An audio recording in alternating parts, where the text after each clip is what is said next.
حسن مجھے فخر ہے کہ آپ میرے شوہر ہیں، آپ فقراء مدینہ میں دے آتے ہیں. جملہ پیش کر رہا ہوں ایک اور، میں جانتا ہوں فضائل کے جملے ہیں لیکن آپ سب کی آنکھوں میں آنسو ہیں. جناب اہل بیت علیہ السلام کے فضائل بھی ایسے ہیں کہ آنکھوں میں آنسو آتے ہیں. دو جملے اور سنیے گا. جناب امیر گھر جا رہے ہیں، کہاں؟ مدینے میں. آپ نے سن رکھا ہے نا یہودی کے باغ میں کام کرتے تھے.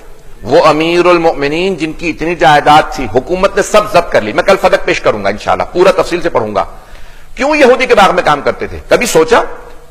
وہ علی جن کے اپنے اتنے باغات تھے، اتنی جائیداد تھی، اتنے مولا نے خود باغ کو آباد کیا تھا، یہودی کے باغ میں کام کیوں کر رہے ہیں؟ حکومت نے سب کچھ چھین لیا. کیوں؟ فقر و فاقہ ہوگا تو کوئی ساتھ نہیں دے گا. اچھے وقت میں سب ساتھ دیتے ہیں، برے وقت میں ساتھ دینے والے کا پتہ چلتا ہے. مجھے نہیں معلوم کتنے لوگ ہیں میرے ساتھ.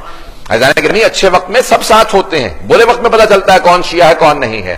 بڑے بڑے جلیل القدر صحابہ، بڑے بڑے جلیل القدر صحابی جو رسول خدا کے ساتھ ساتھ رہا کرتے تھے، امیر المؤمنین کا دم بھرتے تھے، عشق کرتے تھے، لیکن جیسے دیکھا مولا کے گھر میں فاقے ہو رہے ہیں ساتھ چھوڑ کے چلے گئے. کیوں؟ کیونکہ جانتے ہیں سختی میں ساتھ دینا بڑا مشکل کام ہے. توجہ کیجیے گا جانے گرامی. مولا یہودی کے باغ میں کیوں کام کر رہے ہیں؟ اس لیے کام کر رہے ہیں کیونکہ حکومت کی طرف سے پابندی تھی علی کو کوئی مزدوری نہیں دے گا. خبردار کسی نے علی کو کام دی. مولا مدینے سے باہر جا کے یہودی کیا کام کرتے تھے؟ گھر چلا رہے ہیں. سخت جملے لیکن سنیے گا. آج جناب امیر المؤمنین دوپہر میں آ رہے ہیں، مدینے کی سخت گرمی. آپ نے کچھ روٹیاں لے رکھی ہیں، کچھ سامان ہے کھانے کا. دوپہر میں دیکھتے ہیں جناب مقداد باہر نکلے. فوراً سوال کیا، مقداد دوپہر کی اس گرمی میں آپ باہر ہیں، گھر میں آرام نہیں کر رہے؟ کہا مولا جب گھر جاتا ہوں نا بچوں کے فاقے برداشت نہیں ہوتے، کیونکہ میں آپ کا ساتھ دے رہا ہوں میرا وظیفہ بند ہو گیا. جب بچے رو کے کہتے ہیں بابا کھانا لائیے، مجھ سے برداشت نہیں ہوتا، میں اس لیے گھر سے باہر آ گیا ہوں، جب بچے سو جائیں گے گھر واپس چلا جاؤں گا. مولا نے کیا کہا؟ کہ مقداد یہ روٹیاں لیجئے، اپنے بچوں کو جا کے کھلا دیں.